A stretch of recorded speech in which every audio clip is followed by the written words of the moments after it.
Welcome everybody to Krystal, Kyle, and Friends. Today we are in sunny, lovely, beautiful Miami, as we are all week. I was down here for the PBD podcast. We brought the whole family along. We had a little bit of a vacation, as much of a vacation as we'd ever do, I guess, because we're still doing our show. We're still working, but yeah, that's just how we roll. Yeah, exactly. So we're going to be talking to, or Krystal is going to be talking to Touré today. Because, Touré has a new book out, which is a very interesting book that Krystal, dove into. And also, he's going to open up on other topics too. We're going to talk some politics, all around fun. Absolutely. So the book is The Ivy League Counterfeiter, and it is a true story that is, it really reads like a sort of made for Hollywood script. But it actually is a true story about someone that Touré knew, that he went to high school with, who had this whole sort of perfect path laid out for him. He got a scholarship to one of the top prep schools in the country. That's where Touré met him, at his high school. Then he goes on to Columbia University, this Ivy League institution. He's highly intelligent, he's charming, he's charismatic. But he discovers at Columbia this super high-end printer. His buddy works at a print shop, and he discovers this high-end printer. And he takes a dollar bill and he copies it, and it comes out so perfectly. He's sort of, in the book, Touré describes him as instantly knowing what he's going to do. And so he sort of puts aside this whole perfect storybook path to elite status that's laid out for him, and instead can't leave this life of crime. And it's fascinating. Just the personal story is fascinating. Some of the meta narratives are fascinating. And then I also want to talk to Touré about some of the things he's been observing this year. He's a great sort of cultural critic and observer. So I'm curious his thoughts on Kanye West, who he's been a long time fan of, and has had a lot of interest in, and all the various different 2022 artist scandals. So we'll deal with all of that. Counterfeiting money is an interesting crime, right? Yeah, it's a very unique crime. It's on the one hand, you're committing a kind of a terrible act by making fake money, right? Because whoever you pass it on to, it's fake. Maybe people figure out it's fake. They can get arrested for using fake money. You know what I mean? Yeah. But also, technically, it's nonviolent, right? But I have an issue with the whole nonviolent versus violent breakdown in crimes anyway, because when you look at Wall Street and what they did and kicked millions of people out of their homes with these predatory loans, and even though that's technically nonviolent, it's actually, in a sense, it's even more violent than somebody who robs a convenience store. Well, right? and that's the part that's interesting to me about this guy, the protagonist, whose name is Cliff. He was basically on the path to be one of those type of criminals, the type that's officially sanctioned, Wall Street type of criminals. Yeah. And instead he goes in. I'll go one step further. Right. Yeah. And, Touré talks to a bunch of actual counterfeiters too, for the, to inform the narrative of I like how there's a community of them. Yeah. Have you talked to Bob? Bob's an expert at putting the little zeros on there. Right. Well, and what they say is, they view it as sort of getting one over on the system. They see it as, this is the way they rationalize it. Yeah, but but it also reminded me of the whole crypto boom, because it's almost the same type of crime. You're creating fake money. It's just the crypto dudes had it a sort of grander ambition around it ultimately. So there was a lot there in the story that's very interesting. Yeah, there's a lesson in there somewhere, right? About how I think probably all criminals, or the overwhelming majority of criminals, kind of rationalize their crimes and think it's for some higher purpose. You know what I mean? And in some cases it is. If you're stealing medicine from the pharmacy so that your kid survives, you know what? God bless. Yeah. But, I think every criminal, no matter how depraved, except maybe a tiny percentage, kind of thinks, rationalizes, justifies, no, I'm definitely doing the right thing for reasons X, Y, and Z. Yeah. Well, this guy, as you read the story, the way he has to launder this cash is by basically screwing over cab drivers, small business owners, club owners. Dark. So the idea that this is, getting one over on the system, or that this is a victimless crime, is just not true. Okay. So let's talk a little bit about what's going on with the airlines. I know we had some personal experience with this. The podcast I did, the PBD podcast, the main host, his flight was canceled. Leaving Colorado, and he had to, the next day or whatever. I don't think he was on Southwest, no, but his flight still was canceled. So it's not even just Southwest. Yeah. It's a majority Southwest, but it's not just Southwest. Right. Yeah, the whole airline system is fucked up. So talk a little bit about that. Yeah, so obviously there were these huge storms in, much of the country, but especially in the Northeast, in Buffalo. And so inevitable that there's going to be some airline chaos, especially around the holidays, et cetera. But Southwest, it turns out, was using this incredibly antiquated system. And their catastrophe was so complete that still, we're recording this on Thursday, they're still canceling thousands of flights every day. And they basically told these, stranded travelers there with kids and old people and whatever, like, sorry, we just don't even have flights. We're canceling so many flights. We just don't even really have flights for you to rebook. Baggage claim areas are overwhelmed with passenger luggage that was on the plane, went to some other destination. People are, have no idea where their stuff is at this point. Southwest is unable to handle it. I read the statement from the flight attendant union for Southwest, and they talked about how they have been warning about how these systems need to be upgraded. And many of them, the flight attendants who, by the way, the service workers, the people that are dealing with the tickets, the customers are like, this is not their fault. And I'm sure they're dealing with the brunt of all kinds of anger and rage, justifiable rage, but, aimed ultimately at the wrong people. Flight attendants stranded all around the country. Company has no idea where they are. That's part of the reason why all these flights have had to be canceled, is because they weren't able to keep track of their own crew. They have some, again, totally antiquated system where they have to call in and report to Southwest where they ultimately are. They're dependent on the company to be able to get hotel rooms and food. And so people, their own employees also stranded all over the country. So total, utter catastrophe in every single way. And oh, by the way, it's not like this isn't a company that can't afford to make their passengers and their customers whole after this whole totally nightmarish holiday experience, because they're out giving hundreds of millions of dollars in dividends to, top 1% shareholder. It's just totally classic. So hold on, can I interject? Yes, go ahead. So it's an antiquated old system that they never updated in terms of how people check into work and check out of work and get their hotel rooms and all that stuff. But also the actual booking of the flights, the keeping track of where the planes are, the whole thing that they use, their entire back-end operation basically just completely failed them in this situation. Okay. And again, it was predictable. The workers have been warning that this was a problem that they needed to upgrade. And rather than investing that money in having a system that actually functions in a challenging circumstance, instead they gave, their shareholders millions of dollars. Does some of this have to do with the thing that we've read previously too, which is they will overbook like crazy and then people show up and it's we don't have a plane, we don't have a pilot, we don't have anything. Possible. That part I'm not sure about. I haven't seen reporting on that specifically yet. And then also, have you seen anything about sickness in regard to the flight attendants, the pilots? Because, I read all the time about this whole triple-demic thing that's floating around where people have RSV, croup, COVID, the flu, and...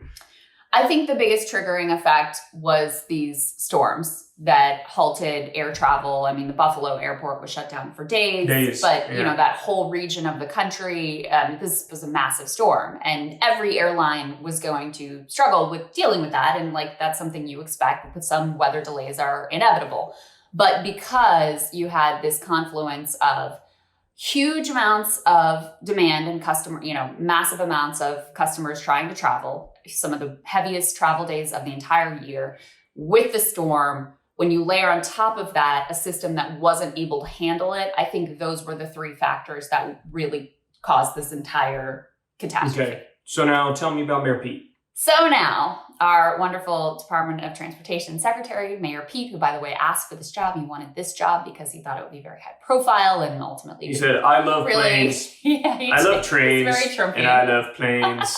It's more like a toddler type thing you say. I mean, I love trains. Remember when Biden mocked him for not knowing anything about transportation and infrastructure when they were running against each other? Yes. And then he did that whole ad where he was like, oh, Mayor Pete put some lights on a bridge. Wow, isn't that amazing? I do remember that, yeah.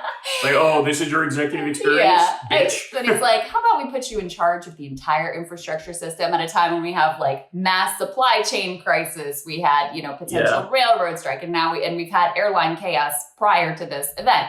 Okay, so Mayor Pete is in there with no real experience or demonstrated interest in this job. And I think I also saw that he has been like on vacation during this time as well. No. Well, it turns out he had just recently gone on a late show with James Corden, whatever. Come on. And said, airline travel is, quote, going to get better by the holidays. We're really pressing the airlines to deliver better service.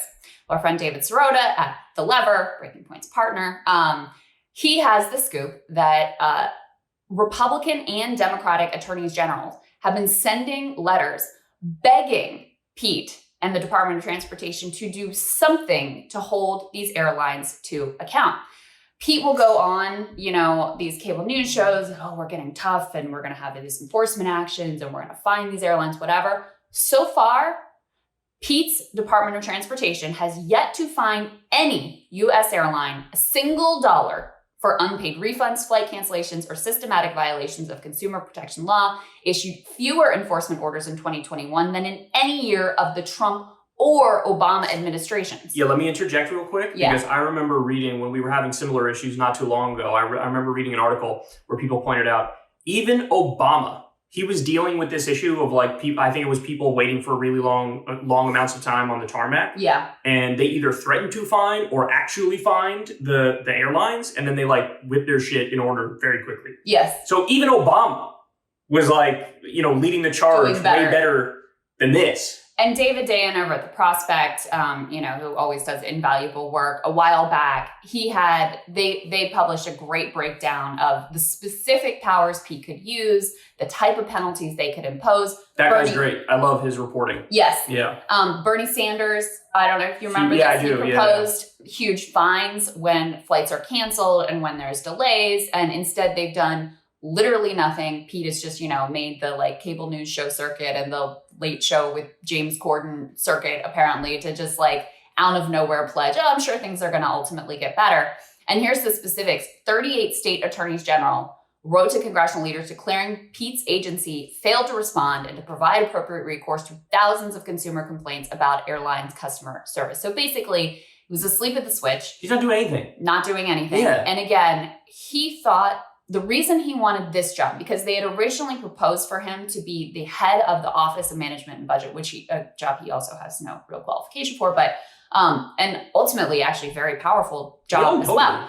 He didn't want it because he didn't think it was glamorous or high profile enough for his future political ambitions. I mean, literally. And so he thought Department of Transportation, okay, we're going to pass this infrastructure package. I can fly around the country. I can go to ribbon cutting ceremonies and it'll be all just like fun and games and help to build my political profile.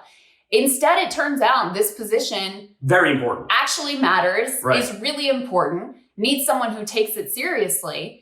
And, it's disgusting that the Biden administration, which is not different from other administrations, but it's disgusting that they put this dude in charge of this agency just out of sheer sort of corrupt political patronage because, Pete got this chit because he dropped down to the primary at the right time and fell in line. And so he got to name his price. And this is ultimately, the American airline traveler is the one who pays. I hate these people so much. I hate to say I hate them so much. I hate them. I hate him. That's my commentary. Our friend Irami made this point to me that I think is really well said, which is like, if you looked at a developing world nation, poorer country where they have these sort of like clear nepotistic political patronage where it's like the nephew or the brother ends up in charge of the like important agency. You'd see it so clearly for what it is. But that's literally the exact same thing that happened here ultimately. Oh, yeah. This dude has no business in this job whatsoever and no interest in the job, clearly. Oh, yeah. I mean, nepotism, corruption, pay to play, like all this stuff it's in our faces, but they put a little veneer of respectability over it because it's like they wear suits and ties and they're all part of the club and, they pretend it's like merit based. It's like, this isn't fucking merit based. Are you kidding me? Please. This guy was the mayor of a city that has like fewer people in it then Breaking Points has employees, right? Like, oh, wow. Congrats, you fixed a pothole. That was your big fucking accomplishment as Well, mayor. he wasn't even that good of a mayor. I know. Like, the town was like revolting against him during his primary campaign, and like the media didn't bother to cover it outside of a few independent reporters. It's all vanity. All right, what else you got for me? Okay, so I have been sort of obsessed with this story about this dude, George Santos, who just won a congressional election in New York, and he's a Republican, and it turns out he lied about like literally everything he could possibly have lied about. Okay, everything. Yes. Like, everything. At this point, I would be surprised if his name is George Santos. Right. So true. I'm not exaggerating. I would be like, well, of course, if it came out tomorrow that his name is not George Santos. Right. Like, yeah. well, obviously. I mean, even so, part of his pitch was like, oh, I'm the son of immigrants and I'm this, gay Jewish Republican. So he's like using a lot of the sort of like identity tropes too to appeal to Republicans and then to the general electorate. And it turns out also the part about him being gay is kind of called into question because he was... Oh, I don't believe he's gay for a second. He was married to a woman up until like 2 weeks before he filed for his candidacy. Oh, come on. I mean, listen, who knows? But... And he also said, I didn't say I was Jewish. I said I was Jew-ish. Like, I like lox on a bagel. Like... But then they found literature where he said, like, I am a proud American Jew. The Republican Jewish Coalition has now disowned him and said he's not welcome. Anyway, so... After your updates, I got another one for you. Okay. Go ahead. Lied about his education. He didn't actually go to college. Ugh. Lied about his business. Lied about his charity. Lied about his work experience. He made up all these, like, anecdotes. He said he worked at Goldman Sachs. Like, bro, that's not even a political advantage. Right. It's like, I'm one of the assholes who ruins everything. That's me. Right. So that, and then you also he would make up these anecdotes. So, that his grandparents fled the Holocaust. Not true. He's not even Jewish or related to anyone Jewish. He got hammered on that one, by the way. That was one of the big ones that everybody was like, fuck you. Yeah. He said he had 4 employees who were killed in the Pulse nightclub shooting. Also not true. So, I mean, he just made up absolutely He's everything. Pathological, yeah. Yeah, he's pathological. Totally pathological. What's the updated one you have for me? Okay. So earlier today I saw this. George Santos once tweeted he was a, quote, biracial person and claimed to be Caucasian and black. Now, why did he do this? Because he posted a meme on social media of Obama and Michelle Obama as monkeys. Oh, so he posted and so he got pushback on it, and then he's like, oh, well, I'm actually... Bro, I can't even be racist. I'm like half white and half black. Wow. And then the other one is, so he lied about his mom dying on 9/11 for no reason. So here's a tweet from 2021. 9/11 claimed my mother's life. So I'm blocking so I don't ever have to read this again. He was saying that in response to somebody. And then in the same fucking year, 2021, just like 5 months later, December 23rd this year marks 5 years I lost my best friend and mentor. Mom, we'll love you forever. So he didn't even tell the right story in the right year about his mom. No. Wow. No. Unbelievable. He's, again, pathological. Look, this story exposes a weakness in my character and my disposition to the world. Because I am inclined to always take people at face value until proven otherwise. Like, it'll be in good faith. I'll look at what you say charitably until you prove otherwise. Then I'll flip and account everything. But like, maybe that's not the right way to go about it. Maybe the default assumption should be every single fucking person is totally full of shit until proven otherwise. I don't know. Because this is so brazen. Is an outlier, though. But this is but that's the thing. Is he? Even if it's like, okay, let's give a number here. Let's say 10% of people are like this guy. We have, 350 million people in the United States of America? Yeah. I mean, I think it's so shocking because it is such an outlier, but then there are shades of this. And obviously the Republican, at the national level, Kevin McCarthy needs his vote for the speakership. And so they're very interested in being like, oh, George Santos, who? I don't know what you're talking about. And their whole strategy is then to point to Democratic instances of embellishments or lies or whatever. So for example, I don't know if these are the particular examples that they've been using because I haven't kept that close a track of what their defense is, but you could imagine them talking about like Biden making up his whole Nelson Mandela incident. Or, I mean, he is a known plagiarist from that's what got him bounced down of his first presidential campaign. Kamala Harris made up that whole freedom story. Remember that? Yeah, one? I do. Biden also copied speeches. He plagiarized. Yeah. But there is a level of difference between I made up some anecdote that I thought would benefit me on the campaign trail versus I literally invented every detail of my entire life. But my flaw is I project. So I know that I'm always giving everybody my true self.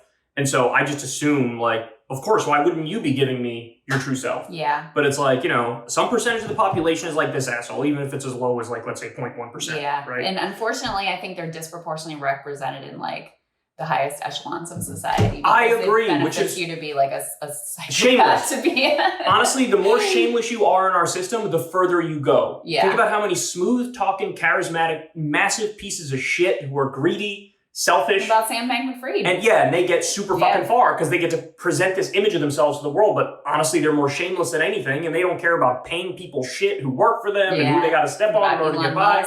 So in a sense, again, I come back to this all the time. In a sense, we live in an anti-meritocracy. Yeah. Not only is it not a meritocracy, it's an anti-meritocracy. And certainly when it comes to moral character. But absolutely. So that's one piece of it that I find fascinating. It's just the psychology of someone who could lie about every facet of their life like this. But there's another piece of this with potential serious legal implications that is still a bit of a mystery. So, he apparently came into money from somewhere in the past 2 years. Yeah, and nobody knows where it's from. Right. Prior to this, he's working low-level jobs. He was behind on his rent. He was struggling financially. But in this campaign, he was able to put $700,000 of supposedly his own money into the campaign. And all of the stories he's told about his business life, none of it has added up. This company that, he says he's getting the money from, that he's earning the money from, DeVolder organization. There's not much record of this thing existing or what it does or anything like that to see where this amount of cash could ultimately have come from. And this has potential real legal implications because obviously you can't take $700,000 from corporations. You can't take $700,000 from anyone directly into your campaign other than out of your own bank account. So if this money came from somewhere else, that could be a huge criminal act. So Daily Beast has a little bit of reporting on this facet. And by the way, this is all now starting to be investigated by state and local authorities. So they are looking into this aspect of it.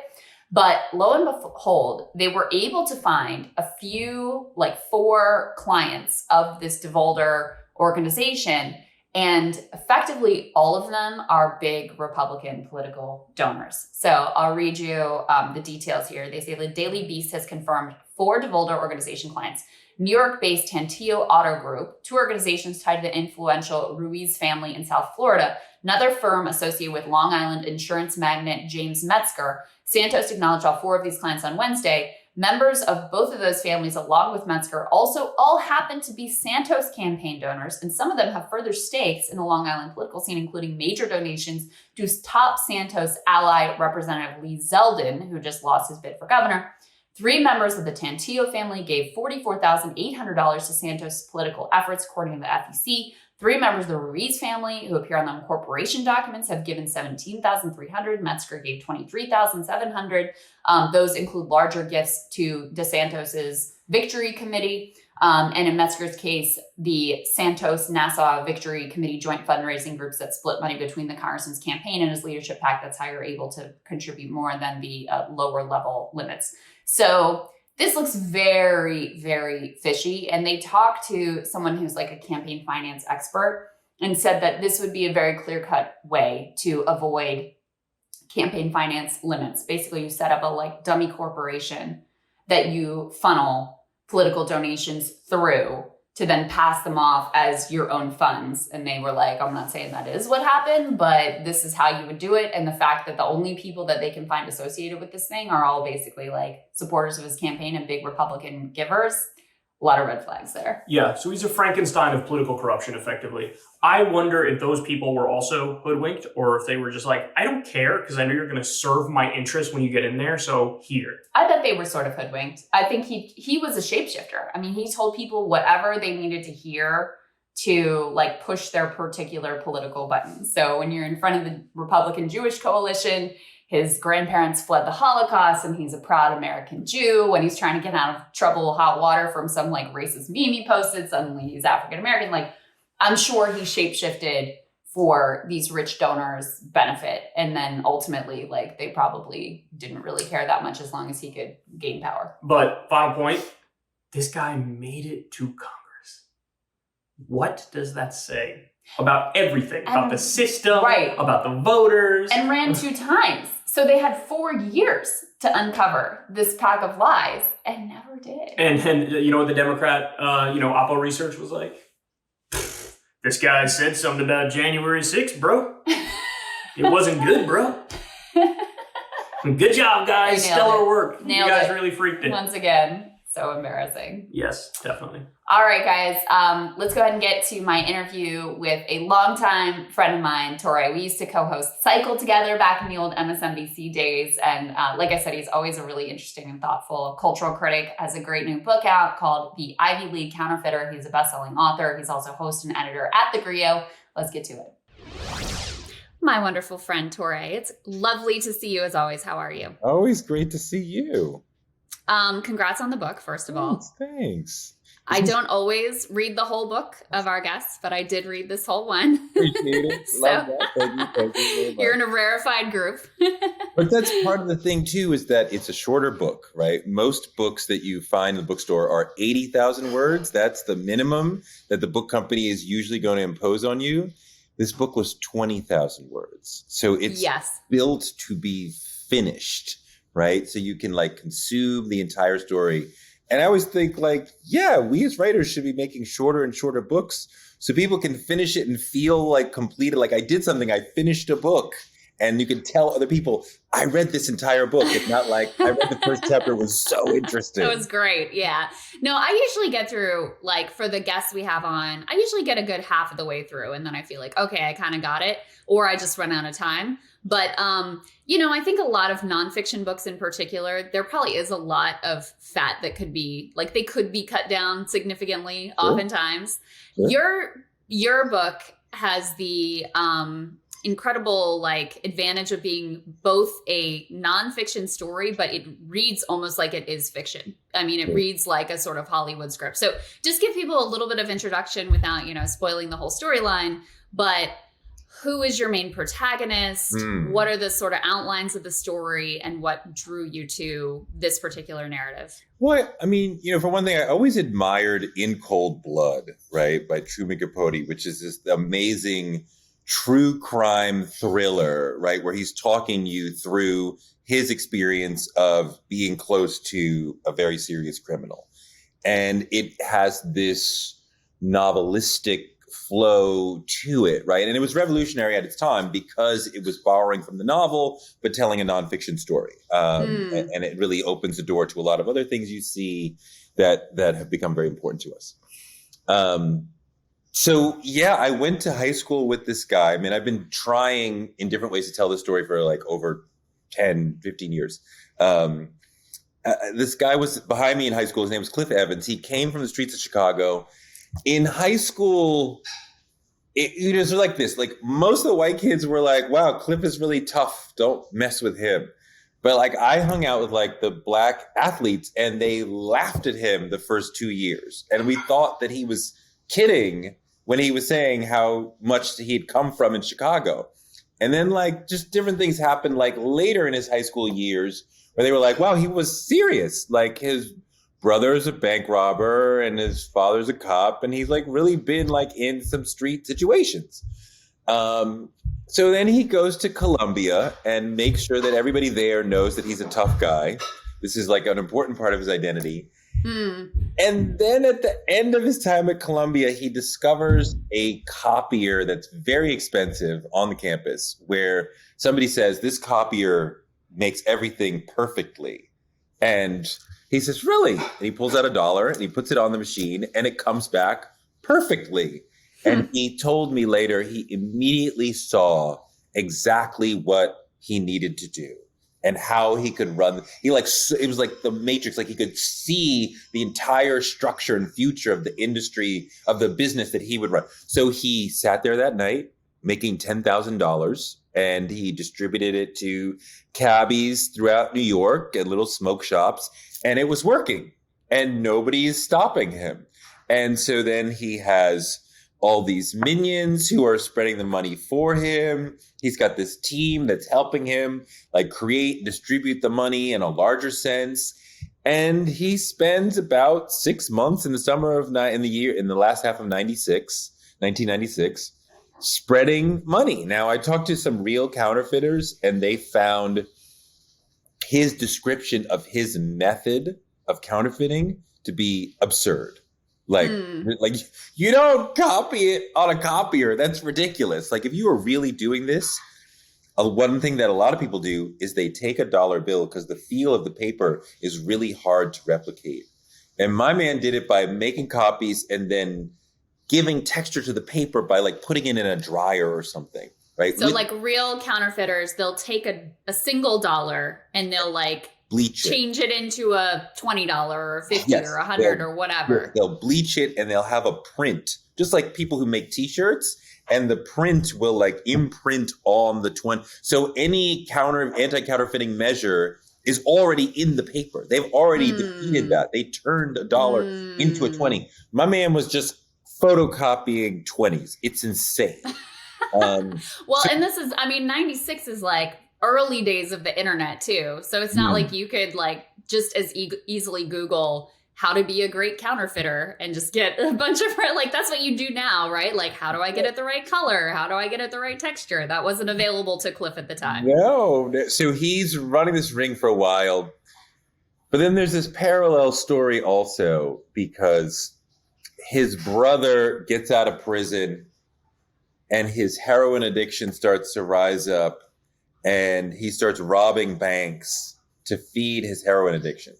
And again, perhaps because it's 1996, I don't think you could do this now. He walks in and out of 5 banks with like 1,000, 2,000, 3,000, 4,000. He just says, give me money. And they give him money and he walks out and gets in his car and he drives away.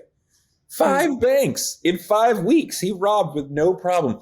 The 6th bank, they tackled him on the way out and the FBI took him away. And because he had threatened all these tellers that he might shoot them if they didn't give him money, he was facing like 120 years in prison. And the only way to mitigate a number like that is to cooperate. And you can't just talk about what you did. You have to talk about everything you know in the world, every criminal conspiracy you know about in the world. So I think you can see the heartbreak to where this is going. And it took me a lot of research and reading like a lot of legal documents to figure that out because it's not really like laid out for you. But when I read through all of his brother's paperwork and then all of my friend's paperwork in terms of, police reports, hearing transcripts and things like that, like then you realize, oh, you got arrested, the older brother, on November 1st, 1996. And my friend got arrested November 26th, 1996. And at first I thought, wow, what a horrible... What terrible timing and coincidence. Right? His mother, but like, what a coincidence that they both get arrested at the same time. And then there was a little voice in my head that was like, maybe it wasn't a coincidence. Because that's really, really close. And my friend had sent his brother 13,000 fake dollars that he sold to somebody for $1,000. So then I was like, oh, wait a minute. Oh, I bet they figured out that this is bad. So, but, and I don't want to give away the whole story because it's, the Ivy League counterfeiter is a really amazing sort of ride through this person's life. But he goes to prison and he comes out and he goes into a whole new criminal enterprise. I mean, you would think like he got all these advantages in life to be able to go to these, from the hood, to be able to go to private school, to be able to go to Columbia. And they don't throw the book at him. They only give him a year in prison. This is like your third chance at life. And he's smart, he's charismatic, and he's like a hustler, and he's all these. But he goes back into crime, and it's a whole other crazy chapter of his life. And is that sort of what fascinated you most about this person? I mean, this was someone you knew, that you sort of grew up with, and you're watching this all, kind of from afar unfold over years and years. But is the part that really intrigued you the fact that this is someone who had another path that he had access to because he was an extraordinary intellect, extraordinarily charismatic, all of these incredible qualities that prep school and Ivy League institutions are recognizing in him? But he decides, I don't want that path. I want this one over here. I want the thrill of the street. I want the cred of the street. I want to be in part of this. I want the money fast. I don't want to have to build up to it over years and years. I mean, yeah. I have been witness to so many people at my school, at other schools, who came from nothing, Black, and get into these schools. And it's like a life lottery ticket. And you take that, and people are telling you, in your family, in your church community, oh, you go to Phillips Exeter, you go to Spence, whatever, you have gotten a chance to zoom to another level of life, another class, another group of opportunities for you in life than you would have had if you had stayed in sort of the hood schooling, right? So wow, you are really on the path. And I've seen this where people grow up to become doctors, lawyers, financiers, whatever, helping the world, making a lot of money, whatever.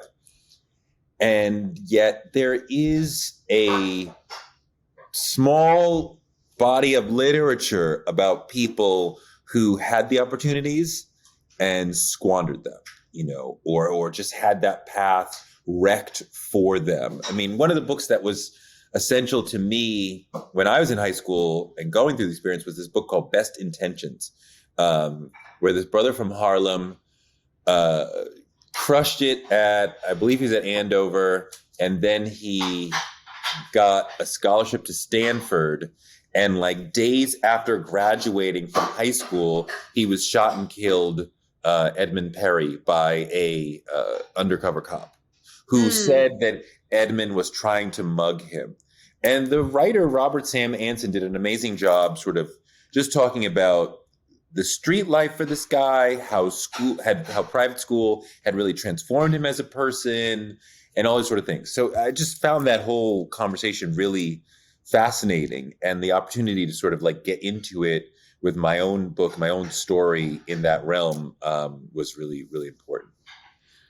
Do you think that at heart he was sort of an adrenaline junkie?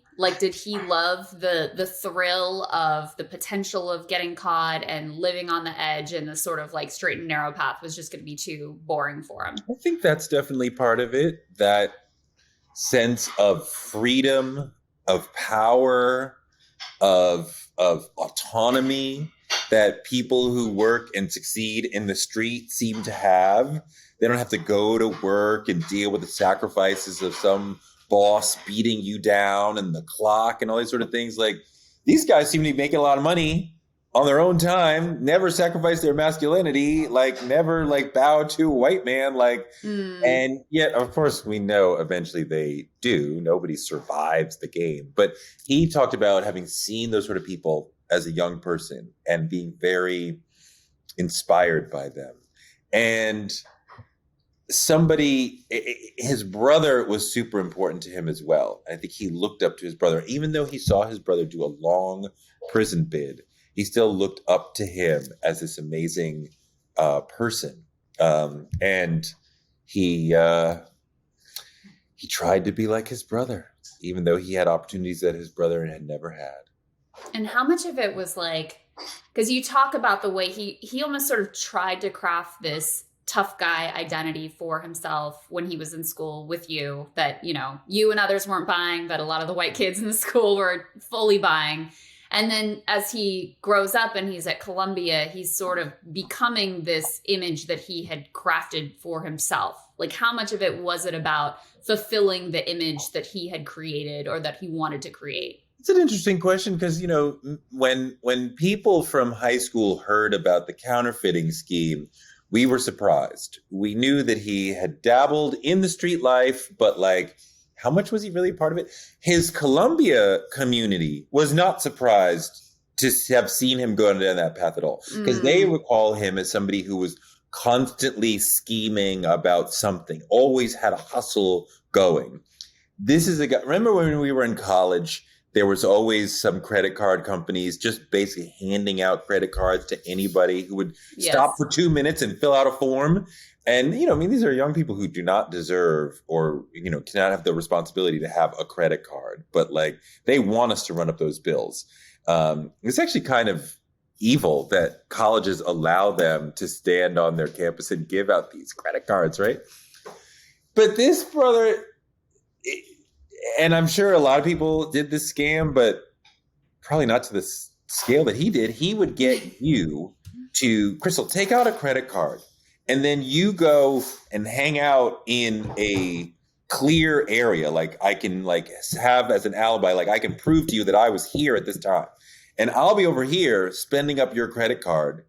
And then when we come back, we'll split up the stuff. You call the company and say your card was stolen and you can prove it and you didn't buy any of that stuff. And, you know, 99% of the time, the company will just like accept any customer saying, oh, the card was stolen, I didn't make these purchases. So Cliff and you are raking in all this stuff. But he's doing this scheme like 30, 40, 50 times to where it's like, are you like trying to make a business out of this? And he just kept doing stuff like that. He was the big marijuana salesman on Columbia's campus. So, I mean, like, he was all in the life. And, you know, so they were not surprised. There's also something very meta about that particular scam, which is like you said, and it might even be the case now. Like, it should basically be illegal for these credit card companies to be preying on these college students and like giving them these credit cards with huge interest rates. They have no idea what they're getting into. These are like 17 and 18-year-olds, right? Yeah. So, but they're running the scam on the entire country at like, you know, mass big bank level. He's running this little minor scam, but, you know, he's sort of getting one over on the system in that instance. So there's like an interesting meta narrative here too about how, you know, a lot of his colleagues, a lot of his fellow students at Columbia probably went to Wall Street, probably like screwed people over during the subprime mortgage crisis, or probably like should be behind bars. But since he decided to do the like low level scheming and frauding, right, he's the one that ends up, you know, in prison and getting the book thrown at him and ultimately losing his life. You're right that there is potentially a Robin Hoodish angle to screwing the credit card companies who are trying to screw all the students. And like, maybe, you know, if he kept going, he would like balance that out. He and others talked about counterfeiting as something that felt like I am stealing from the system. They feel like it's victimless, and they are getting one over on the corporations and on the economy. And it's not, it has a different moral feel to them than, you know, if you were robbing somebody or if you were selling drugs to somebody. Like, I am tricking these people. I am getting one over on you. Like, you know, and in a way, you know, it is an interesting way of looking at it. Listen, I don't want to glorify it too much because it seems like a lot of the people he screwed over were like cabbies and like small business owners, like bodega owners and whatever. So it's not like he was like sticking it to Jamie Dimon or whatever. No. But I do find that part of it really interesting. What is it when you talk to other professional counterfeiters about why they do what they do? Was it that same sort of sense of like getting one over on the system, of viewing this as a victimless crime? Did they use the same techniques of turning these bills over in like bodegas, clubs, places like that? That's a good question. A lot of people are spreading money through smaller businesses. They may have access to selling them to other people in the underworld. My friend was unable to do that, but others have talked about, like, talking to a drug group, a gang, talking to a mafia group, so that when they have to pay, part of that money is fake, right? So some of that happens. But, a lot of these people, one of the things that was really interesting is that, the government doesn't really want to talk about this too much. They want the message out there that if you counterfeit, we will get you, we will find you and get you in. It is tricky to get away with it, because eventually, with a drug deal, both people want to be doing that deal, right? It's the community that doesn't want the deal to happen, right? But, with sex work, both those people want the deal. With counterfeiting, like, one party, does not want, feels robbed, and they do not want to be part of this. So the government is trying to stop you, and they want the message out there, like, we will find you and we will prosecute you. But they don't want it to be too loud, because they don't want the world and the country to think there's lots of counterfeit money. So if they make a drug bust, they're happy to, show you, look at all the pounds and the guns and the money that we took off the street. And, you and I are like, you didn't really stop anything, but, sure, go off, King. But they make a big deal out of it. Right. They do the press conference and they lay out all the whatever that they seized. Yeah. With counterfeiting, they don't want to make a big deal out of it, because far worse than counterfeiting would be if the average person or the average investor started to think the American dollar and the American economy are not to be trusted. If faith was lost in the American economy, if people thought 5%, which some counterfeiter told me, 5% of the money is fake. If people believed that, the American economy would have a significant problem, which is far greater than any individual counterfeiter poses. So, they want you to know you're going to go away, but they don't make a big deal out of it, Right. Because they don't want to shake faith in the currency, in the fiat currency system that basically undergirds, the whole thing we're doing here. Yeah. I wonder how much of a nexus there is between the psychological profile of Cliff or of other people who, make counterfeiting their lifestyle choice, and the crypto dudes, not your ordinary crypto investor guy, but the ones that invent some Dogecoin or whatever out of scratch, Sam Bankman-Fried types. No, and basically are they have all this rhetoric too about how you're sort of getting one over this on the system, and they're literally inventing a currency from scratch. It seems like there's a similar psychological nexus here. I mean, maybe. I'm so triggered at this point at just the very mention of the word crypto, because I thought I was doing it right. I'm just doing Bitcoin and Ethereum. Oh, no, Touré. No. Last year, it got to a point where a lot of serious institutional investors who I listened to, big whales, were saying, okay, the risk has flipped, and now it's too risky to not be in it, to not give it a chance. And I was like, okay, well, if you have people like Kathy Wood saying, we have to give this a chance. There were a couple of other serious people who were like, we got to give this a chance. Yeah.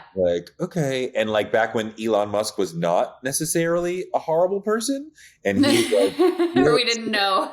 We didn't know everything we know now. Well, oh my God, the flip, right? I think it was 9 months ago that my lease was coming up for the car I still have. And, I talked about it with my wife, and it was let's get a Tesla next time. And we'll let this car, because now we have no payment on the car. So let it go until it can't go anymore. And then we'll get a Tesla. And she's like, great.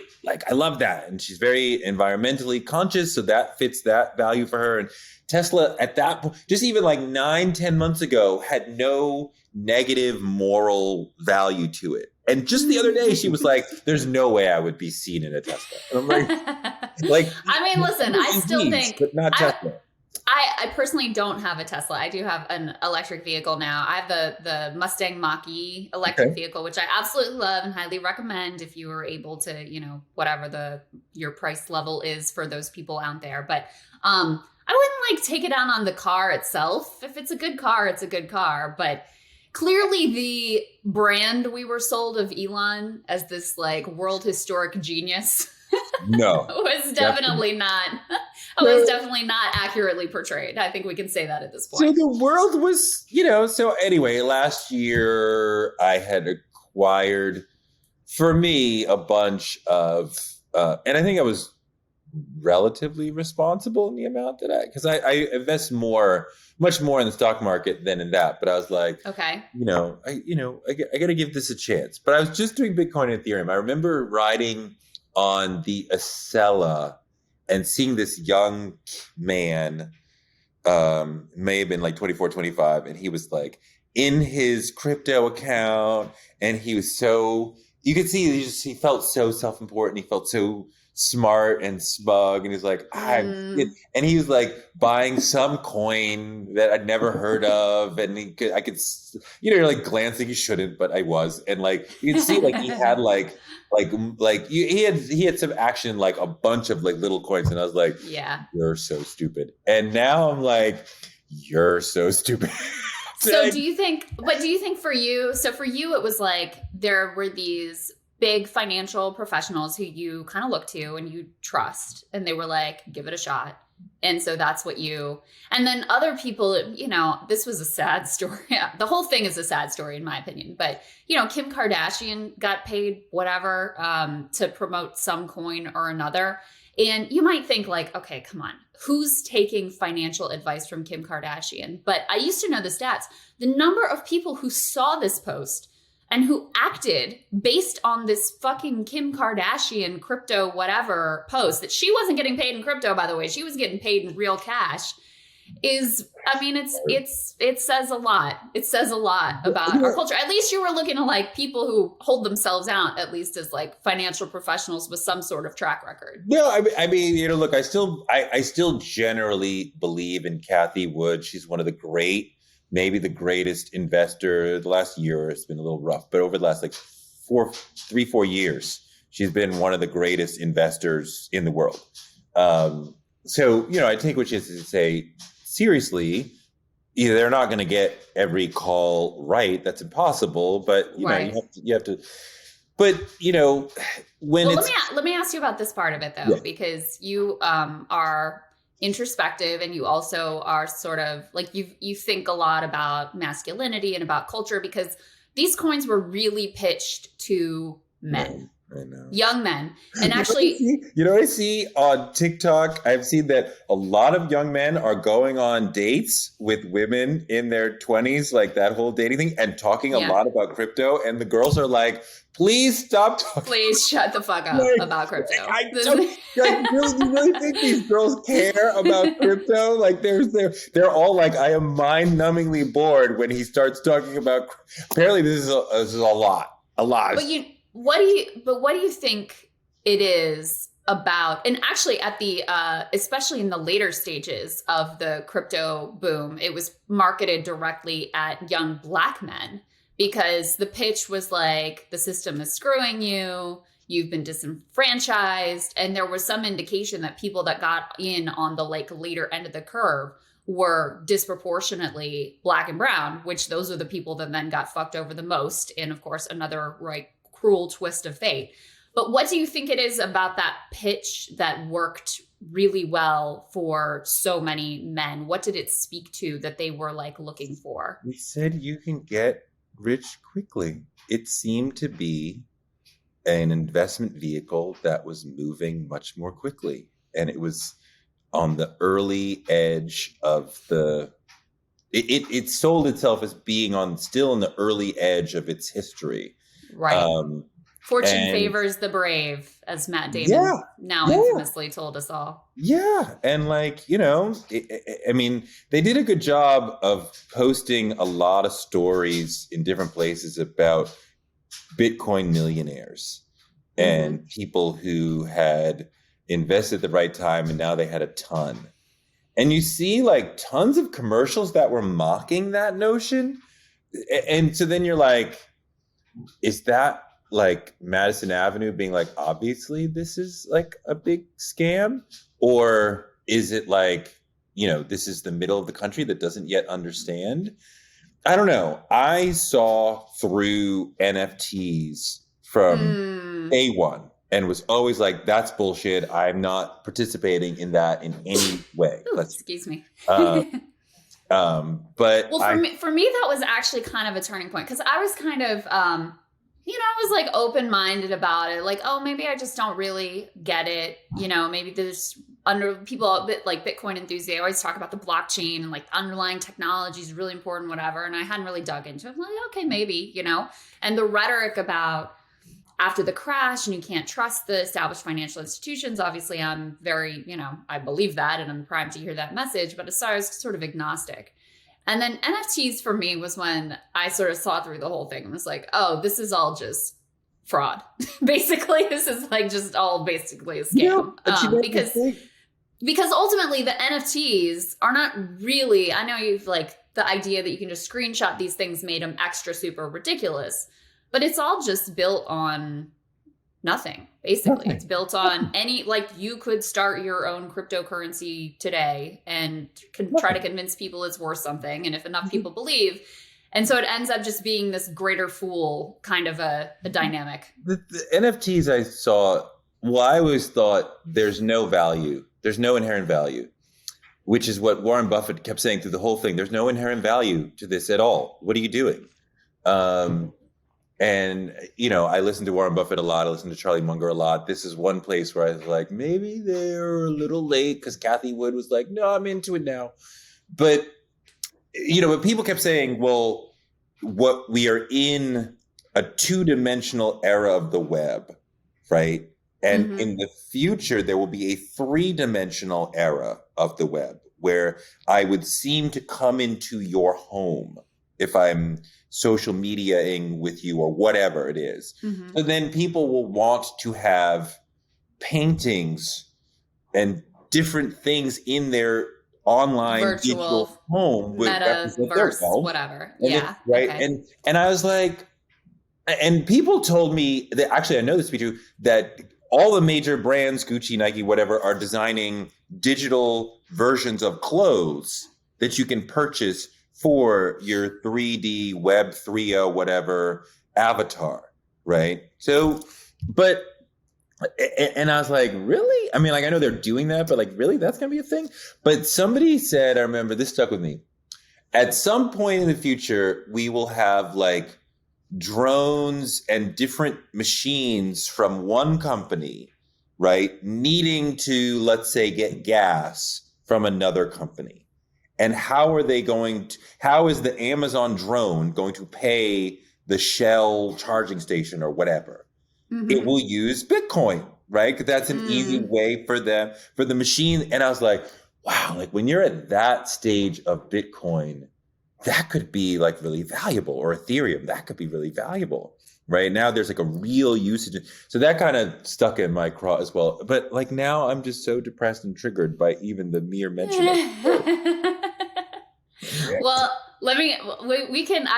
I am sort of obsessed with the subject at this point. I mean, I've endlessly followed like Sam Bankman-Fried and the downfall of FTX and what's going on with Binance. And I have at this point, like, dug deep into all of it.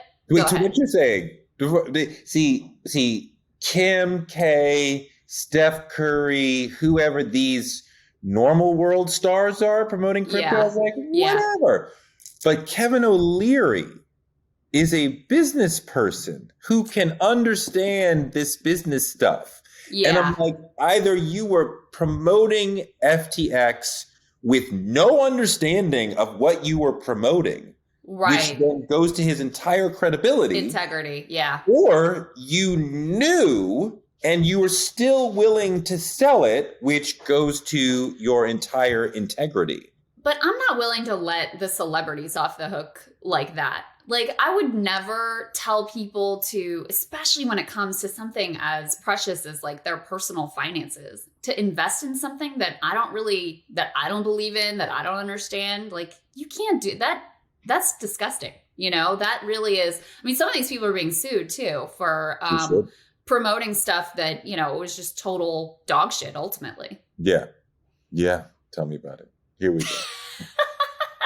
What were some of the other stories, Touré? One of the things that I wanted to get your view on, because we haven't like caught up on politics, we haven't caught up on culture. Like, what were some of the stories that you were kind of obsessed with or went deep on this year? For me, SBF was a big one. I dug a lot into the workings of the Federal Reserve this year, into the housing market this year. Those were some of the like big topics that I sort of, became a little bit obsessed with, among others. But what were some of the things that you were really into? It's amazing that, like, how can I say this? You look like a cheerleader, but you're a nerd. Like, you're so hot, and you're like, I was all in this finance stuff. I was in the weeds of this. I mean, I'll never forget when it was all about, we have to find Thomas Piketty's book as fast as possible. And I went to 4 different bookstores to find it. And I read it in one night. And it was like, what? It was like the essence. I haven't changed that much. I mean, I think most people know, but maybe people don't know that, Touré and I go way back, even before. So the cycle started in what year? 2012 was when the cycle started? Yeah, Obama had won his second term before. No, we were doing the show. Because remember, Essie lost. Yeah. He wore the t-shirt. So she had to wear the t-shirt. So I think it started in 2012. Yeah. And lasted, 3-4 years? So we were co-hosts together on the cycle. We were there from the beginning all the way through the run of the show. But we knew each other before that too, because we would be on Dylan Radigan's show together every week on the Mega Panel. Is that Mega Panel. Yeah. And Dylan has ended up being one of the more prescient voices in finance and continues to be. You remind me of, there was a time, because Krystal's always a leader. Such a good lead. Is that true? We were who was it that had been Sarah Palin's like foreign policy advisor? Oh, Nicole Wallace. No, it was a man. Oh, I don't know. Yes. We were just yes. And a guest could be tossed to the curb at any time. And we learned that just before the segment that Sarah Palin's foreign policy advisor was some guy, I can't remember who was going to be the guest. And Krystal was like, pulled me aside and was like, this guy is horrible and evil. He tried to help Sarah Palin become president. We should fuck this segment. We should attack him. And you were so persuasive, and it was so righteous and so moral. Like, bigger than television. Like, we can't be on TV with this person and just play nice. We have to get him. And I'm like, all right, let's do it. I'll follow you into the line of fire. Like, let's go. And you attacked him, professionally, but you helped Sarah Palin. That put America in danger. And he was like, whoa, not what I'm here to talk about, and he engaged you with a bullshit soundbite. And the host tried to change, it wasn't Dylan, it was some other, Matt. It was Matt Miller. He was a poor guest host, He was just a steward of the show for the day. Let's change the topic. And I was like, let's not. And I went back in on the Sarah Palin thing. So when we get to when the break comes, remember, our producer, Nick, comes in my ear and he's like, the boss wants to see you. Yeah. The boss was Steve Friedman, who's this sort of larger than life television producer character. Epic television producer from the old school who knew everything. And you knew that he might scream at us. He might have us escorted out of the building. He might give us the tongue lashing of our lives. And I remember walking down that hallway. It seemed like a mile long to go to his office when we knew he was gonna like. Oh, we were two little kids getting called into the principal's office. There was no doubt about it. Walking to the precinct, handcuffed, like you're gonna be booked and have to make bail. Like, oh my God. Anyway, he was nice about it, and we continued to work together. But the spirit of that was Krystal was like, let's storm the Capitol. And I'm like, yeah, let's do it. You got to pick your spots, but I don't know. That one I felt, and it's so funny that at the time it was like so important to me. I can't even remember who this dude was. I can't remember the details of what he had done that like particularly set me out. It wasn't just that he had worked with Sarah Palin. There was something specific that I was like, this is a horrible person. We cannot just sit by and have some like nicey nice little conversation with him. I'm not going to stand for it. Anyway. You were asking me what obsessed. Yeah, what obsessed you this year? I mean, I think film, story, politics. Well, a lot of things. I think I probably spent too much time talking about Kanye this year. I was kind of fascinated by that one as well. Actually, I want to hear your view of it, because for me, you're a longtime fan. Like, still love his music. I suspect. Do you like the more recent music or no? I think less and less. The recent albums have been less interesting as time has gone on.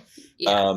I don't think I can sit around and listen to his music now. I mean, like, I've never seen anybody work so hard and diligently to destroy their public image. And you kept seeing people be like, he hasn't really done anything wrong, hasn't really said anything wrong. And I found that really offensive. I think a lot of people wanted to compare and say, well, Black people had it worse. So I'm like, so what?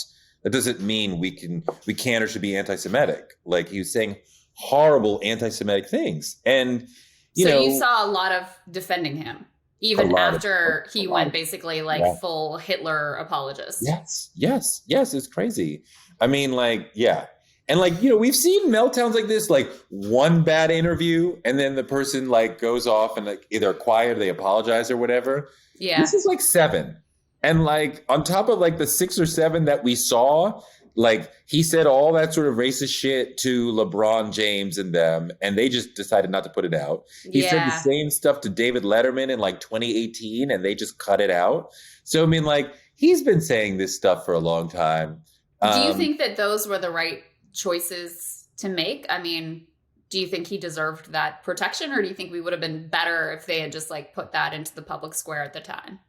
It's interesting because part of putting it out is creating a lot of pain and a lot of heartache. Like, it was this was a difficult situation for me to deal with, to watch him saying these horrific things and then have other hateful people feel validated. And now you could just say Kanye was right, and that is a stand-in for all the anti-Semitic things, right? You're sort of normalizing anti-Semitism. And I don't know, if I was a media organization, I don't know that I would want. I mean, I wouldn't want to be part of that. Somebody on my team was like, maybe we should try to get Kanye for my podcast. And I don't think that Kanye would come do my podcast, but I don't want to be part of the group of people who are spreading those messages from him. Well, and there's also, I mean, the other part of it, and this doesn't excuse him like being a literal Nazi at this point, but there's obvious untreated mental illness here too but I don't want to fueling this. I don't want to use that as an excuse for him. I don't either, but it also is like, it's also like, what do you think you're going to get out of the 9th Kanye West needs to go on meds and is a Nazi now interview? Like, what do you think you're like putting into the public discourse that is going to be useful in this? Like, okay, we get it. We see who he is. We see what's going on here. What further use can this possibly serve? I mean, and Kanye dovetailed with the Kyrie situation, which was... Yeah, what do you think of that? Because that to me was a little bit... I mean, it was a little different. It was much more nuanced. Kanye is just full-on anti-Semitism. We should rethink Hitler, like pro-Nazi, ridiculous, horrifying. Kyrie was almost like it's something we see more on the right wing, although being anti-Semitic is more of a right wing thing in general, but like that like plausible deniability dog whistle sort of thing, right? Like I didn't say, and like a lot of Black people were like, he didn't say anything anti-Semitic. Well, no, Kyrie did not say anything anti-Semitic, but that film was horrifying. The film, I mean, like, you know, we don't have to sort of like go through the entire thing to see like it's quoting Hitler, it's questioning the Holocaust. I mean, like, what are you talking about? And no, it's not acceptable to spread these sort of messages. This is not I have a different opinion of this sort of thing. I mean, you know, could I imagine a scholar who's serious, who's saying like, well, you know, in the right context, if we look at these things, we can look at this film. Like schools still read Mein Kampf, right? I think they read it in a specific context, in a safe space, positing like this is wrong. Like, let's explore the descent into evil and madness that this represents. Right. Not like, maybe we should give the Nazis another think. Maybe they weren't so bad. Like, what? What do you think about, do you think there's a responsibility on like people to stop listening to Kanye music or R. Kelly music, or, you know, when an artist does a bad thing, should you morally stop listening to them, or can you separate the art from the artist? No, I think it's a great question. And I think we've dealt with this a lot over the last several years, that life keeps giving us different challenges. And like, you know, somebody was this bad, would you still consume their art? I don't think that it's possible for me and for most people to just act like there's the art is over here and the artist is over here. And, you know, I can consume this while condemning that, like, you know, and they pose different challenges, right? Like Bill Cosby, you know, raped 40, 50, 60, 70, some women over 4 or 5 decades. I can't have him come at me with that, like, I'm a sweet grandfather, avuncular, fatherly, paternal figure who's super nice and lovely and wants to make you just laugh and have a good time. I'm like, no, like I can't forget about that. Like I can't listen to Kanye now rap and not think about him in a sock on Alex Jones, you know, saying, you know, we're going to give the Nazis another chance. I love Hitler, or whatever he said. Right. Yeah, I mean, that's I guess the way I sort of feel about it is, I don't think it's morally incumbent on people to stop engaging with the art, but the art is impacted by what the artist did. Like, my experience of Kanye's music is not the same now as it was before. No, I mean, like R. Kelly, like, yeah, I mean, like the crime is horrific, right? I cannot watch a Woody Allen movie just without any judgment, without feeling away, right? Like I can't listen to Michael Jackson's music without feeling away. Like I am triggered. I'm trying to think of somebody who did something lesser, who I was like, you know, I can forgive that. I mean, like more borderline. Yeah, I'm not even sure. Like, you know, if I mean, I don't even want to say like, well, that crime's not that bad, but like, obviously there are different levels of crimes, moral, legal crimes. And I'm not even dealing with the legality of it. I'm dealing with the morality of these different things. And if people do horrific, immoral behavior, then yeah, that affects my relationship to you as a fan. I can't just consume your music just like it's all good because like whatevs. I can't do it. Yeah, it's too much. It's too much. I think it also depends somewhat on how connected the art is to the bad behavior or illegal behavior or horrific behavior or whatever it is. So like, you know, you like Kyrie is a good example. Like he's an athlete, he's a type of artist, you know, sharing some like crazy movie, whatever thing. There's a big disconnect between whatever it is he's doing on the basketball court. So that's a little easier to separate than like, The more extreme example would be Whoopi Goldberg in terms of connectivity. Not that what she said was like as extreme as what Kanye said, but she's a professional she's talker. a political commentator. Like that's her whole job. So then when you have this thing hanging out there, you're like, well, this kind of calls into question the whole piece that you're putting out on air. I mean, I didn't, Kyrie's a good example because I thought what Kanye said was horrific and unacceptable. Kyrie sends out this tweet, never made it clear if he actually watched the movie or not, right? I remain like, I'm not really sure that he actually did. Maybe he did. Like him, I'm like, I can forgive you because I think your crime is only this bad. Right. Whereas I think that Kanye's crime was so bad that I'm like, I can't interact with your music anymore. Like everything is fine. And R. Kelly's a good example too, because his music is very sexual in nature. And so then when you put that together with what his crimes were, like you don't hear the lyrics in the same way that you used to hear them. I'm not making that connection. I'm judging the moral quality of what you did. Bill Cosby raped 1 million women. Let's say like Bill Cosby raped 1 million women. Dave Chappelle offended a lot of trans people. I not obviously part of the LGBTQ community, but so it's a different moral plane for me. But I think I can say I'm willing to keep moving with him on that, right? Mm-hmm. And I think I understand where they are offended, and I would never judge them for feeling that way.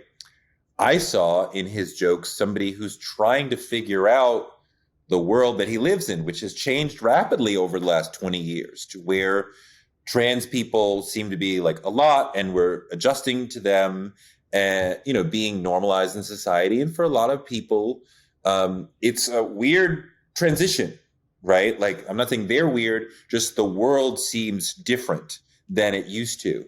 And some people have a harder time than others dealing with that. Dave is having a harder time than others adjusting to that.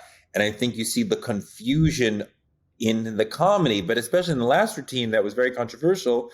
He talked a lot about a specific person, a trans person, who he embraced into his family of comedians and treated her with respect. And even as he was like, she was not a very good comedian, he still embraced her and talked to her and coached her up. And so I'm like, it didn't, to me, again, not having the same skin in the game as others have, it didn't come across to me as the hate speech that they seem to have heard it as. Now,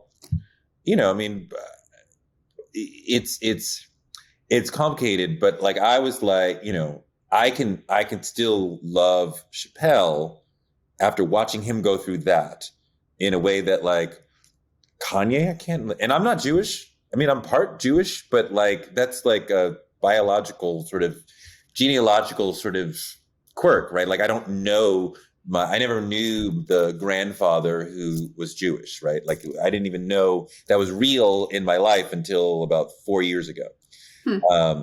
But I condemn what Kanye's doing and can't go back as a fan. Right? Chappelle, I'm like, Chappelle to me falls below. Like, some people were offended. I respect that. But like, to me, that falls below the line of like, I can't mess with you anymore. You can keep consuming the comedy and take it for what it's worth. Yeah. With Kanye, I mean, first of all, one of the parts of it that was incredible to watch was to see like Alex Jones seem like the reasonable person. And actually like sort of have to break character, to deal with what was happening. He's trying to save him. Right. He's through all these stuff. I was like, you just mean you like the uniforms, right? Like, it's just aesthetics. Aesthetically, you like that. He's like, a fashion guy. No. Right. I like him.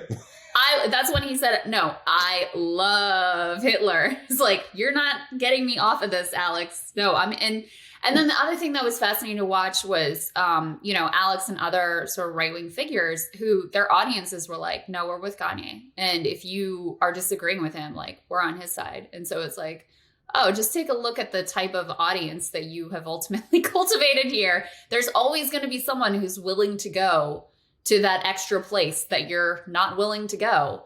So that to me was very revealing and sort of interesting to watch as well.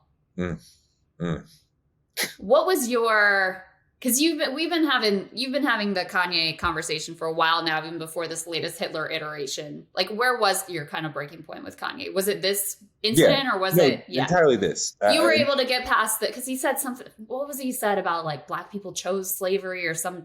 Slavery was a choice, and he was very MAGA. I mean, like, I abandoned a lot of stuff around MAGA. I used to be a New York Jets fan. One second. Hold on. I used to be a New York Jets fan when. Hold on. Can we pause for 1 second? Yeah, we can pause. No problem. Just edit this part out. Hey, Henry, and we'll wrap out in a minute. Please?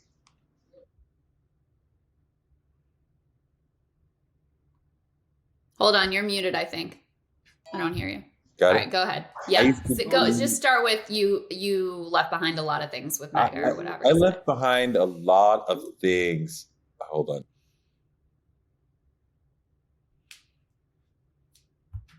on.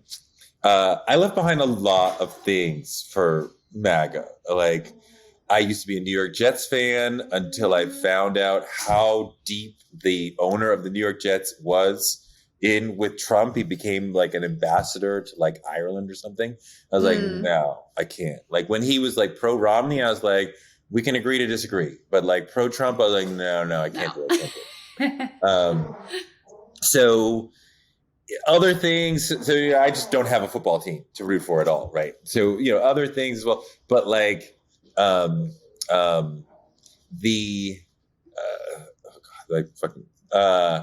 with Kanye. Kanye, hi, how are you? I'll be with you 1 second.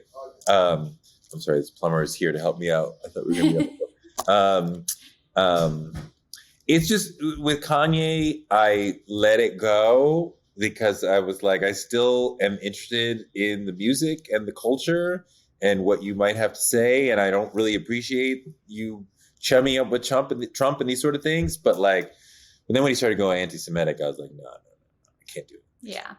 That was it. Well, guys, the book is fantastic. You should definitely all check it out. It is a fun and quick read as well. You'll breeze through it and really enjoy every minute of it. And it is always wonderful to catch up with you, my friends. Thank you. All right, y'all. So that was Touré. That was interesting. He called you hot though, and I don't appreciate that. You'll have to take it up with him next time we talk to him. Yeah, I'll take it up with him at our wedding. Yeah. Hey, remember when you called my wife hot? Remember that? I'll be like, I do. She wasn't your wife then. Fiance. You like it. Like what? Touré finding you hot? No, I'm not a cuck. I don't want other men to be like drooling all over you. I mean, I know it happens, but out of sight, out of mind. Anyway, it was a great interview. It was very interesting talking to him and getting his take on things. Yeah, definitely. The Dave Chappelle point was interesting. Very interesting. And I didn't necessarily expect him to have that commentary, like have that view of things. Yeah, I mean, look, Chappelle he's undeniably funny. And, I think he just got lost a little bit in the culture war weeds and he's like stuck on this super boomer issue of trans stuff. Well, that's a problem. It's like, it's not that I'm like, I like Touré, I totally understand why people are like offended by the things that he's been saying. But the issue for me is more that it just made him a lot less funny. Yeah, I mean, but look, that's what happens when somebody gets really obsessed with one thing. As a comedian, you should be able, nothing held sacred, poke fun in every which direction, but also sort of keep the commentary fresh and new. Yeah. And if you get stuck on one thing, it's like, imagine a comedian from 1999 doing the exact same material today. It'd be like literally the worst shit you've ever seen in your life. Because culture and society and everything has changed so much since 1999. It's just not going to be as current, as intuitive and interesting. You know what I mean? Yeah, and I wonder if he's reacting to the fact that he got so much cultural backlash to it. He almost has the instinct of that makes him feel like this is like the edgy, funny place to be, and that like causes him to sort of stick on it when he should just move along. I think that's right. I think when some certain types of people, when they see pushback over an issue, they're like, no, I need to explain myself better. I need to like get out there and do it again and make it funnier or whatever. Well, he's also got a mischievous streak of like, oh, I touched a nerve. That makes me want to touch that nerve again and again and again. Mm-hmm. Yeah. It's a very interesting case study. Because again, I think he's undeniably one of the greatest ever at what he does. But it's like this one issue, it's like he can't get over it. And also, the other issue is I think there's a way to talk about trans issues without taking the path he took. You know what I mean? Like, it could be funny. You could still make funny jokes without it being feeling as sort of mean-spirited, I guess, you know? Agreed. Yeah. So anyway. But I don't want to ruin our chances of getting Dave Chappelle on KKF, so I'm going to shut up now. We'd love to talk to Dave. All right, guys. We love you. We'll talk to you.